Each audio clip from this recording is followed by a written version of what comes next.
Dyw galar byth rili yn eich gadael. Pan nath dad farw, nes i jyst cael lawr. Doeddwn i ddim yn barod i wynebu colled fel hyn pan oeddwn i jyst yn 10 oed. Galar yw'r teimladau mawr sy'n digwydd pan mae rhywun sbesial neu agos yn marw. Ac mae'r criw yma wedi bod yn brysur yn creu ffilm sy'n cynnig gobaith. Enw'r ffilm ydy Tyfu efo galar, a mae'n dangos straeon o 2 berson ifanc sydd yn delio efo galar mewn ffyrdd gwahanol a mewn sefyllfaoedd gwahanol. A'r neges ydy bod yna gymaint o ffyrdd i bobl ifanc gael cefnogaeth efo galar. Allai ddim jyst cael hwyl eto. Dwi dal i fod yn galaru does bosib. Roedd o'n deimlad rhyfedd. Mae'r ffilm wedi ysbrydoli gan brofiadau pobl ifanc sydd wedi colli rhywun agos, fel Molly. Bron pryd mlynedd yn ôl, colles i dad. Oedd e'n amser rili galed i ni fel teulu. Yn enwedig yn y dyddiau gynnar na.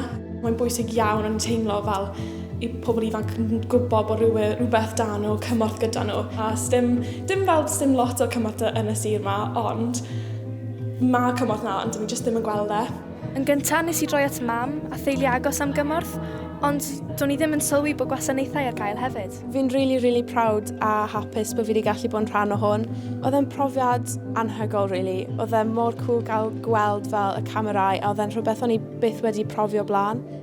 Prosiect rhwng pobl ifanc Aberystwyth, elusen Sandy Bay a chwmni theatr Arad Goch yw'r un yma.